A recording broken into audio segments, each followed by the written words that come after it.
Ladies and gentlemen, this is your Uncle TreeJam and I'm bringing you my Let's Play of Mass Effect 2 for the PC. Before we begin, I do want to make some announcements with regards to my Let's Play, as well as some of my plans for this project and some of the gameplay things that I intend to do while I'm doing this Let's Play. But if you are jumping on board, just know that with my Mass Effect 2 Let's Play, this is going to be an informative Let's Play and I'm going to be pursuing a mostly paragon character. More on that in just a second. I do want to note that I am using two mods, the Allot Textures for Mass Effect 2 and the Sweet Effects and Reshade mod, which improves some of the lighting. I went ahead and tweaked the Sweet Effects settings because I felt that the lighting was too bright and too jarring at certain points, and I brought it back down to something that was a little bit more to my liking. But with that said and done, I'm going to go ahead and we're actually going to, let me go ahead and just delete this profile here. I'm going to go ahead and just delete that career. I actually went ahead and started playing through on my own. And we're going to create a new profile. We're going to be importing our Mass Effect 1 character. If you recall, we actually played a female Infiltrator character, and we managed to reach level 60. So let's get over here. I might go with save 8 or 9. Nah, let's actually go with the latest one. Let's try save 11. Just to be safe.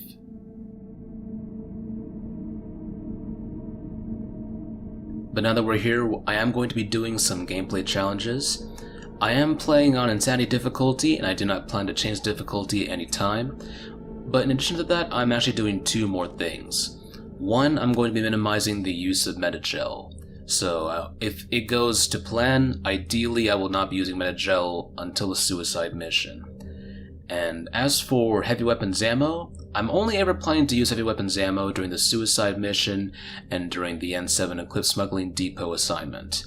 Again, I want that's going to be the ideal case, the ideal scenario. Hopefully we can achieve that. But for the time being, let's go ahead and check and make sure everything's to our liking. Auto level is off, subtitles are on. I think we're good. Alright. Let's go ahead and import our character. Our character is actually a female infiltrator, like I mentioned. She was born on the colony of Mindoir. She has a colonist background, and she later enlisted in the Alliance and survived a Thresher Maw attack on Akuz, which wiped out most of her units save for Corporal Toombs, who we met in Mass Effect 1. We're going to be getting an email from him later in the game. Now, we did follow a mostly Paragon path in Mass Effect 1, and I intend to keep a mostly Paragon playthrough here. I'll make some renegade decisions here and there, but for the most part, I'm going to try and stick to the Paragon playthrough. There are going to be some exceptions, and I'll point those out as we go. Now, Erdnot Rex did survive the Vermeer mission. Unfortunately, we had to make a tough choice on Vermeer. I ended up sacrificing Ashley Williams. I actually sent Caden Alenko with the STG captain, and I felt from a story perspective it would be far more appropriate to pick up the person I sent with the STG captain. Unfortunately, Ashley was not that person, so Ashley ended up getting left behind. And finally, we did save the Council at the end of Mass Effect 1, as I felt that it was the most important decision to make with regards to keeping the galaxy stable, keeping all the races working together. I also saved the Council because of the Treaty of Ferric Sen. If you recall, the Treaty of Ferric Sen was essentially a limitation on arms on the races. Humanity can only maintain one naval dreadnought for every 3 that the Sari and Solarians are each allowed to maintain, and every 5 the Turians can maintain. And dreadnoughts take a very long time to build. You're not going to be able to build them at the rate that you see in a game series like Homeworld. We're not talking about building a massive battleship every several minutes. We're talking about years. And the Reaper War is going to happen in 2186. So we're going to want the support of races who already have the most powerful militaries. The Turians have one of the most powerful militaries in the galaxy. Among the Citadel races, they pretty much have the largest navy, standing navy, of battle-proven war vessels. So we're going to want the Council on our side, and especially the Turians. But I think I've spoken enough. Let's go ahead and get this project started.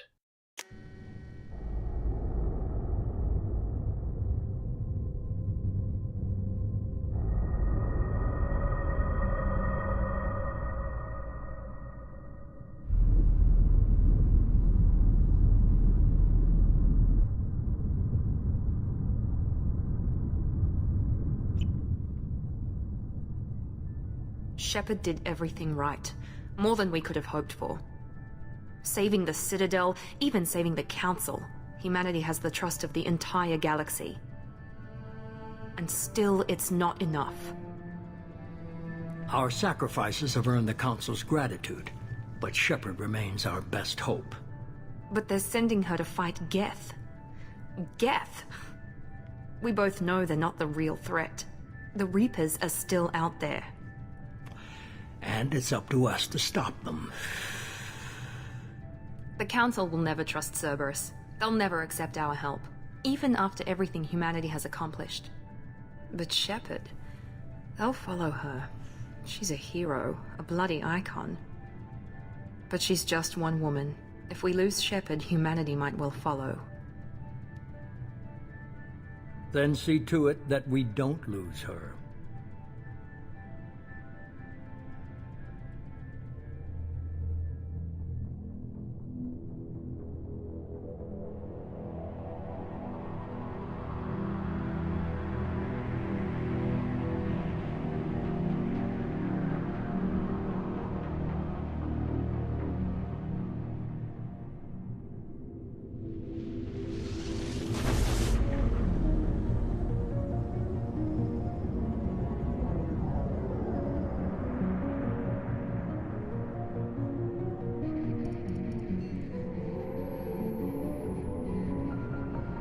Disengaging FTL drives. Emission sinks active. Board is green. We are running silent. We're wasting our time. 4 days searching up and down this sector, and we haven't found any sign of Geth activity.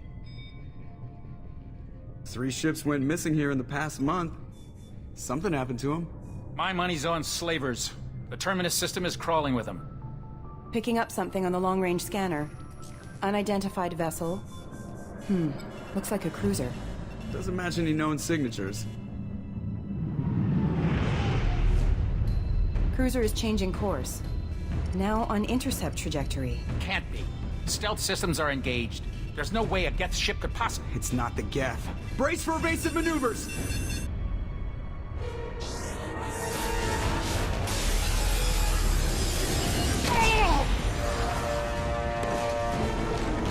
Presley! Kinetic barriers down. Multiple hull breaches. Weapons offline. Somebody get that fire out.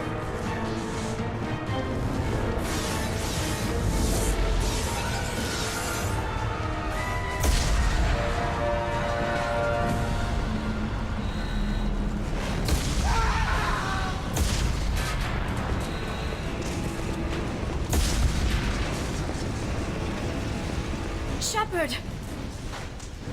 Distress beacon is ready for launch. Will the Alliance get here in time?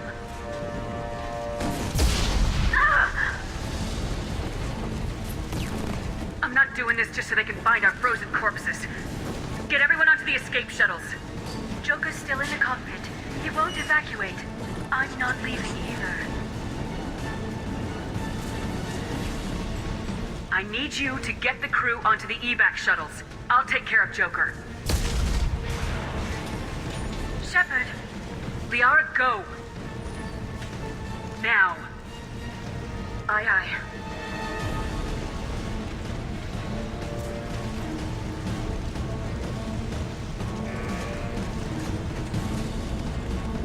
Everybody in! Go, go, go!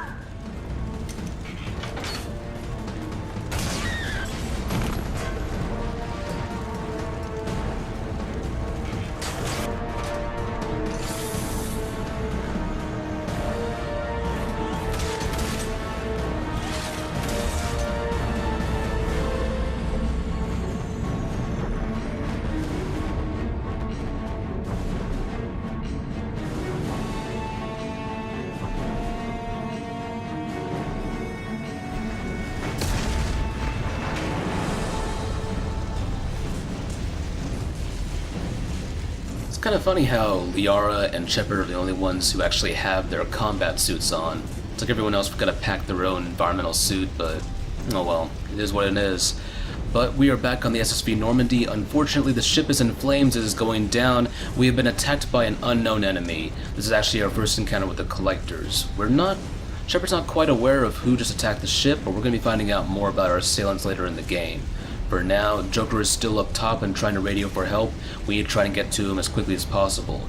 Now, I did mention it's going to be an informative Let's Play, so before we continue, I do want to point out some locations of interest.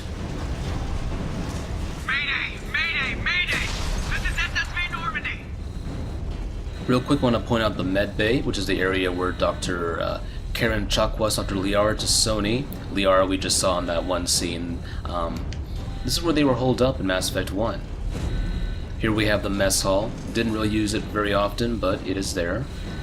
This is where Kate and Alenka would hang out for the majority of Mass Effect 1. And finally, this is our captain's quarters. We didn't do much with it, but this is the place where we consummated our relationship with Liara Tassoni in Mass Effect 1.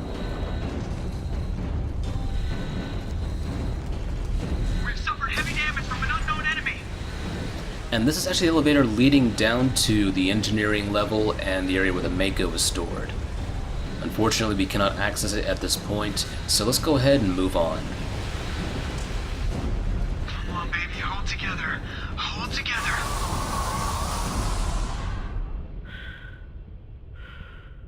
And I think our CIC has seen better days. Though the ship is pretty much done for. There's no bringing this girl back, so we're going to say goodbye to the SSV Normandy. Before we do, I do want to note one final location. This is actually the location of our FTL comm room. We would have conversations with the crew after the events of Therum, Pharos, Vermeer, and what was that? Noveria. This is also the area where we talk to the Council after the major missions in Mass Effect 1. But I think that's pretty much it for areas that I want to point out. Let's go ahead and move to where Joker is. We can actually see the remnants of a kinetic barrier in place, or I guess a Mass Effect field of some kind, and it seems to be keeping in what's left of a breathable atmosphere because, well, if it weren't pressurized, I'm pretty sure Joker would be dead by now. But let me go ahead and just knock one of these chairs into space. The chairs do have their own collision physics, so alley-oop. And we can say goodbye to a few hundred credits worth of taxpayer money. Well, let's go ahead and get over to Joker, and we're going to try and evac him from the ship. This ship is going down, and we need to try and get him, talk him out of his tree, because he's adamant on staying, basically being the captain aboard a sinking ship. Even though technically that would be us. Come on, Joker. We have to get out of here. No, I won't abandon the Normandy. I can still save her. The Normandy's lost. Going down with the ship won't change that. Yeah, okay. Help me up. They're coming around for another attack.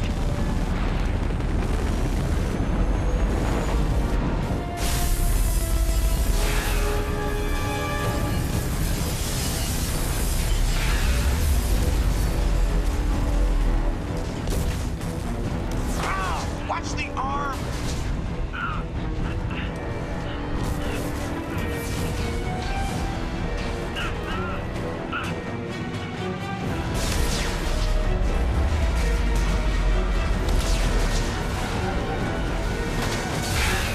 Commander!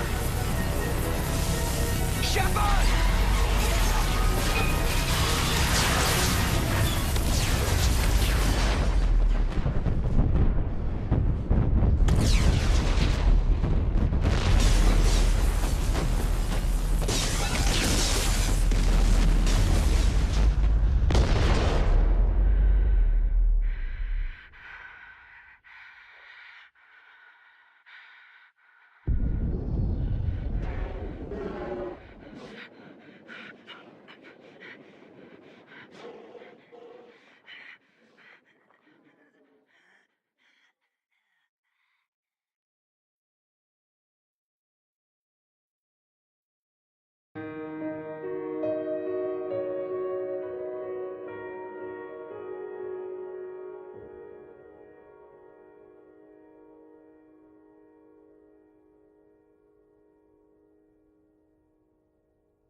Commander Shepard has been recovered. The Lazarus project will proceed as planned.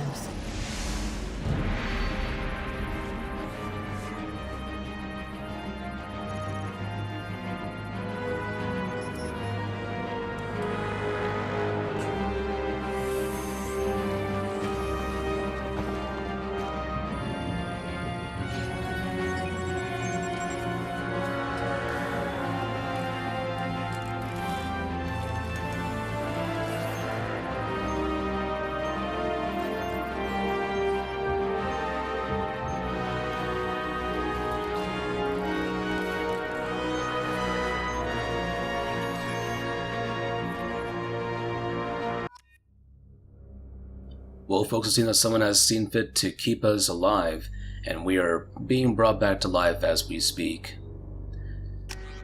Now, you actually recognize the voice of Miranda Lawson, the woman that we saw talking at the beginning of the game, and during the beginning of the game, she was speaking to a person who we're going to know as the Illusive Man. He is a spokesperson for Cerberus, and Miranda even actually mentioned Cerberus' name.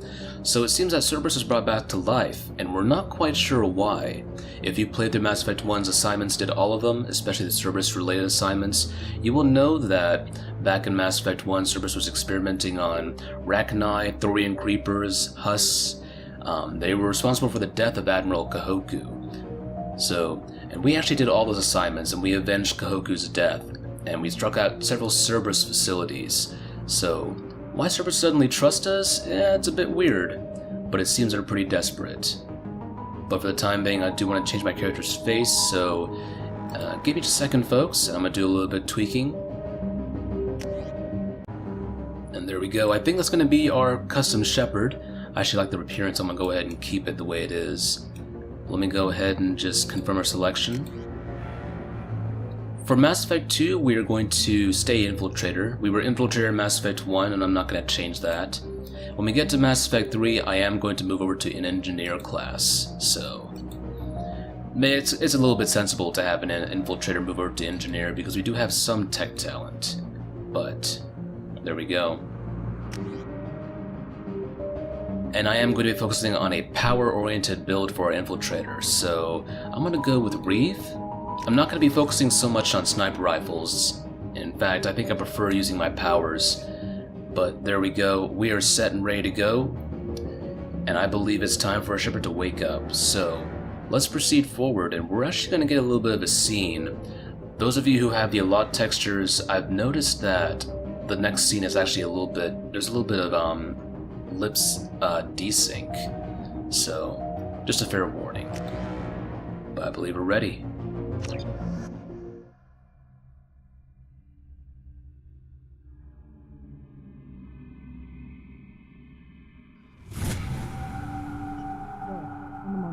Something's wrong. She's reacting to outside stimuli, showing an awareness of her surroundings. Oh my god, Miranda. I think she's waking up. Damn it, Lawson. She's not ready yet. Give her the sedative. Shepard, don't try to move. Just lie still. Try to stay calm. Heart rate's still climbing. Brain activity is off the charts. Stats pushing into the red zone. It's not working. Another dose. Now. Heart rate dropping. Stats falling back into normal range. That was too close. We almost lost her. I told you your estimates were off. Run the numbers again.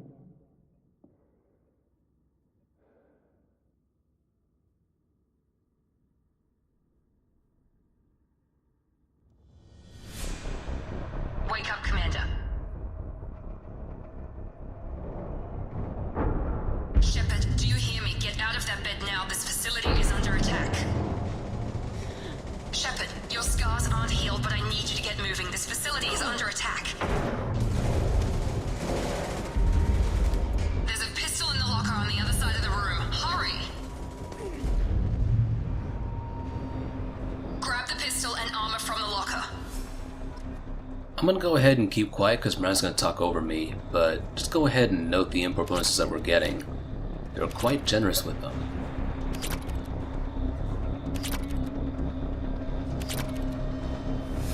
You don't have time to wait around, Shepard. Grab your weapon and armor.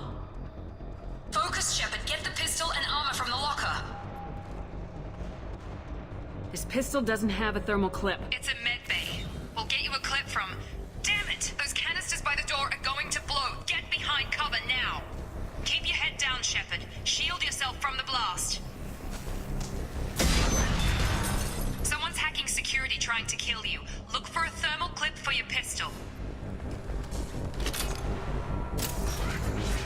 Looks like they set up a barricade to try holding the mechs off. Alright, just want to go ahead and double check on that. Look out! And here we have our first enemy of the game, a hacked mech. Now, one thing to keep in mind is that certain powers are effective against certain kind of enemies. In this case, Disruptor Ammo is actually very good against synthetic enemies. It's also very good against shields. System not designed for special ammunition. Keep moving, we need to get to the shuttles. And that mech was actually able to react to the fact that we switched over to another ammo type. But it seems right now we've got a lot of dead personnel. From our character's perspective, we have no idea that we're even in a Cerberus space, so let's keep that in mind for the time being. Looks like we have some mechs trying to break through. Shepard, security mechs are closing in on your position. Take cover. Don't take any chances. Stay in cover while you take out those mechs.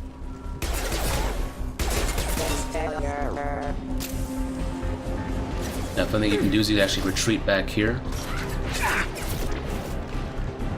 and take cover right in the doorway. Shields are fake.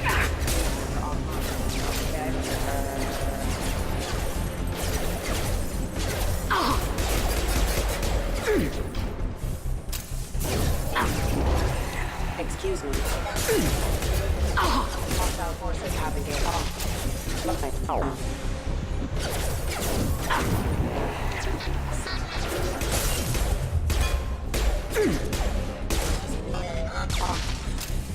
Nice work, Shepard.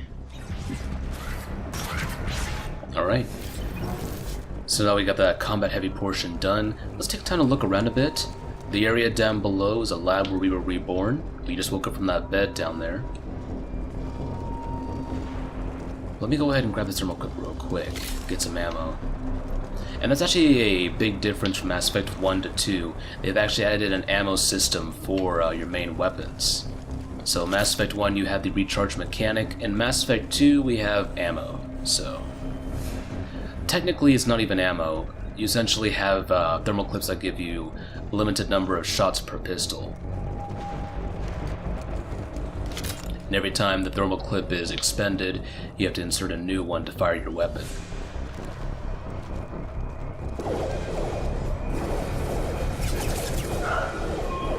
Don't waste time, I can't keep the mechs distracted for long. Damn. Well, I feel sorry for these two. This scene...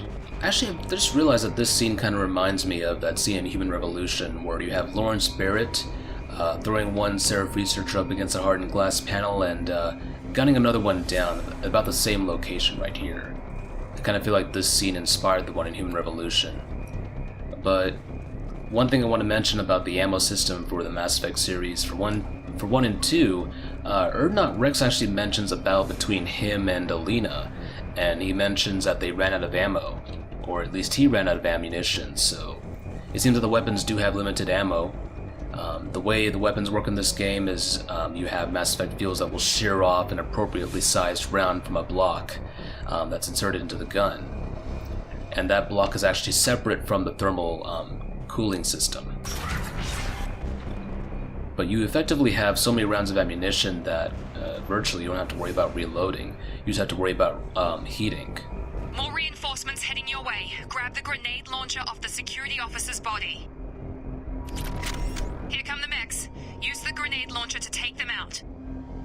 Anyway, a little bit of nerding out there, but the more you know. We've been spotted.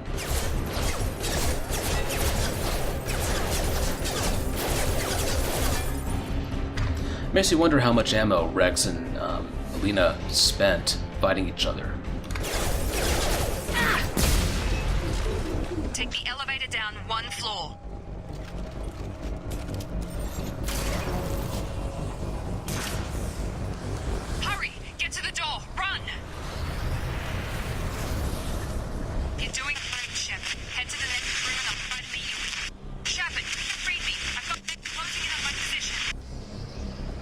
So now that Miranda's done giving us a little bit of tutorial for the game, we can go ahead and take our time to explore. Allied force casualty. A little fun fact, you can actually destroy the bodies even after they've fallen. There we go. Get our workout. And we actually have some audio logs from Wilson over here and from Miranda Lawson over here. Progress is slow, but subject shows signs of recovery.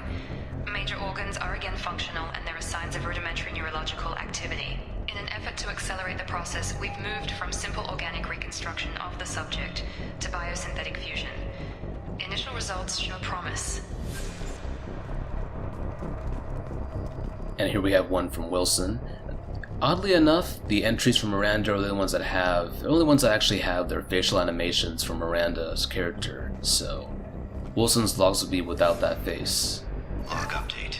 The cost of this project is astronomical. Over 4 billion credits so far. But nobody seems to care that we've gone over budget.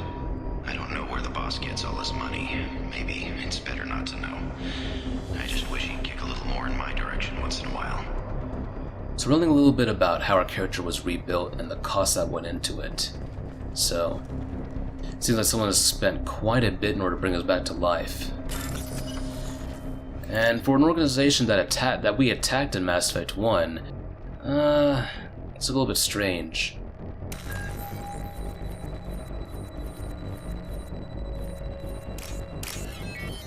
See if I can just get through this hacking section. Actually, no, right about here, actually.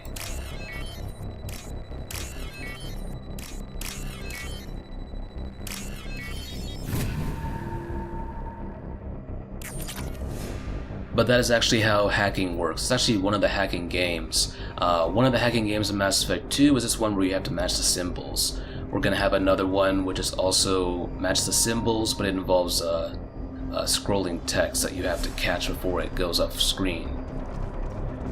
In Mass Effect 1, if you played the PC version, the minigame was basically you had to rotate an arrow into the middle of a circle with a bunch of spinning firewalls. If you played the console version, then you had to press the buttons when prompted to do so at the right time.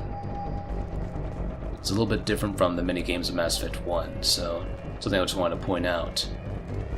But now that we've gotten what we can from that room, let's go ahead and move up. And if you notice right here, we actually have what appears to be an Emer mech just waiting in that hallway, and a Cerberus personnel right there. It's kind of funny, I was just waiting for him.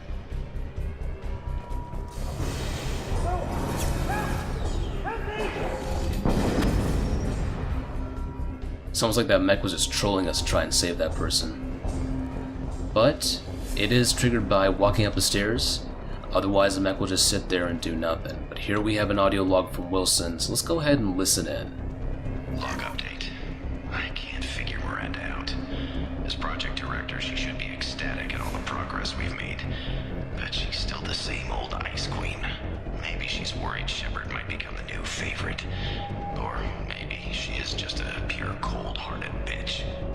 So here we're getting a little bit of a sense of tension between Lawson and Wilson. If you're trying to remember who Wilson was a tech that Miranda was speaking to when we were briefly waking up on the hospital bed right after character creation. Well, let's go ahead and press forward, and we're actually going to meet pretty much get our first squad mate for Mass Effect 2 in person. We meet this person face to face. Impact imminent. Shepard, what the hell? Stand up!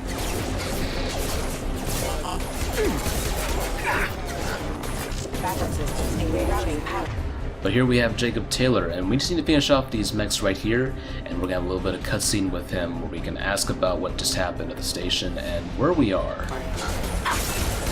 Critical system damage. What are you doing here? I thought you were still a work in progress. Are you with Miranda? Yeah, sorry. I forgot this is all new to you right now. I'm Jacob Taylor. I've been stationed here for— Hostiles detected. Damn it!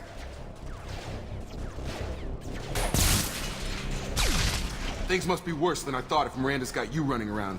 I'll fill you in, but we better get you to the shuttle first. Ever since I woke up, someone's been telling me where to go and what to do. I need answers. Fair enough. I'll give you the quick version. You and your ship were attacked and destroyed. You were killed. Dead as dead can be when they brought you here. Our scientists spent the last 2 years putting you back together. You've been comatose, or worse, that whole time. Welcome back to your life. This doesn't look like an Alliance facility. It isn't. I can't say much more than that for now. The Alliance officially declared you killed in action. The whole galaxy thinks you're dead. And if we don't get to those shuttles, they'll be right. Were there any other survivors from the Normandy? I'll tell you what. You help me finish off these mechs, and I'll play 20 questions with you all day. We're low on thermal clips, but I'm a biotic. Just give the order when you want me to hit them with the good stuff. Authorized for an evil. Now for this section, if you do want to progress forward, you're going to have to use Jacob's Pull. It's pretty much you have to do it, otherwise you're going to have endless waves of mechs to fight. Now we can actually use Jacob's Pull an unlimited number of times. Excuse me. With very little recharge whatsoever to worry about. Normally whenever you use squad mate powers you have to worry about a recharge time. Here we don't have to worry about it so much because essentially it's a tutorial to learn about combat. Careful. Okay. I promised I'd answer your questions. What do you want to know? So now that we have some downtime with Mr. Taylor, let's go ahead and ask him about what's been going on. We just woke up on a Cerberus, basically a Cerberus bed. We don't quite know that we're actually in a Cerberus station, and it seems that Jacob Taylor's not going to be delivering that information to us just yet. We're not going to learn that until a little bit later when we meet up with Wilson. But let's go ahead and find out what happened to us. I think our ship is going to want to know what happened to the crew, as well as how he or she came back to life, depending on what character you're playing. You said they spent 2 years rebuilding me. How bad were my injuries? I'm no doctor, but it was bad. When I first saw you, you were nothing but meat and tubes. Anywhere else, they'd have put you in a coffin. But Project Lazarus was different. Cutting-edge technology. What can you tell me about the project? Were there other test subjects? Project Lazarus only had one subject. The whole point was to bring you back. Just you. Even that was a challenge. 2 years. All the top scientists. The best technology money could buy. What do you mean, cloning? Cybernetics? I don't know the details. You'd have to ask the scientists. But I'm pretty sure you're not a clone. They wanted to bring you back exactly as you were. You're still you. You just might have a few extra bits and pieces now. The last thing I remember is the Normandy blowing up. Did anyone else make it? Just about everybody survived. A few servicemen from the lower decks didn't get out. Navigator Presley was killed by an explosion. But everyone else, including the non-Alliance crew, the Asari, Liara, and the Quarian, they all made it out alive. Now, this is actually a little bit misleading. If you actually go through the details, over 20 people were killed in the Normandy attack, including Navigator Presley. So, later on we're going to have an assignment where we can go to the Normandy crash site. It is actually part of the DLC that's been unlocked by the Cerberus Network Access card that I got a while back when I bought the retail copy of this game. Do you know what any of them are doing now? I don't know, Commander. It's been 2 years. They've moved on. Left the Alliance. Could be anywhere. They were my team. If they knew I was alive, they'd come back. Maybe you can track them down after we get off the station. If we get off the station. What's your job here? Depends on who you ask. Technically, I'm Miranda's top lieutenant. But I'm just a soldier. I served 5 years in the Alliance before this. Now I'm in charge of the station's security. Usually a lot more dull than this. Normally I don't fire my gun unless it's target practice. Do you know anything about this attack? Who's behind it, what they're after? Damned if I know. I was getting ready for some shut-eye, then bam! Bunch of explosions. Next thing I know, every damn mech in the place starts shooting at us. I'm guessing it had to be an inside job. You'd need top security access to hack all the mechs. When I first woke up, someone named Miranda was talking to me over the radio. We lost contact just before I ran into you. Miranda Lawson is the station's ranking officer. She led the Lazarus team. It was her job to bring you back to life, no matter what. Should have guessed she'd try to save you. She's not about to give up on you now. You said you lost contact. Could you tell what was happening? There was some gunfire and an explosion right before I lost her. She knows how to take care of herself. But I hope she's okay. That's all the information we can get out of Jacob for the time being, so let's go ahead and move on. What's the quickest way to those shuttles? Depends where the mechs are thickest. It's probably best if Check. Anyone on this frequency? Anybody still alive out there? Hello? Wilson, this is Jacob. I'm here with Commander Shepard. Just took out a wave of mechs over in D-Wing. Shepard's alive? How the hell? Never mind. You need to get her out of there. Get to the service tunnels and head for the network control room. Roger that, Wilson. Stay on this frequency. I think I remember a Wilson checking on me one time when I woke up. That's him. He's the chief medical tech. Answers directly to Miranda. Come on. The service tunnels are this way. And with that, folks, I'm actually going to have to get ready to end the episode. Before we do that, I do want to go ahead and point out this audio log from Wilson. Log update. The Lazarus project is about to enter the final phase. It's taken nearly 2 years, but we did it. Commander Shepard is alive. This is the most amazing medical achievement in recorded history. Maybe now Miranda will finally show some appreciation for everything I've done. So it seems that we can kind of guess the source of Wilson's tension with Miranda. But for the time being, I think it's time for us to call it quits. I'm actually going to cut the episode here, and next time we pick up, we're going to have Jacob Taylor in tow, and we're going to be moving towards getting out of the station and eventually meeting up with Miranda Lawson. But for the time being, I'm done, folks. I'm going to get some R&R, so I want to go ahead and just say thank you for tuning in. This is GreatTreeJam, and I want to wish you guys a happy day, night, evening, afternoon, wherever you may be in this universe or the next. And I will see you next time. So take care, and thank you for tuning in.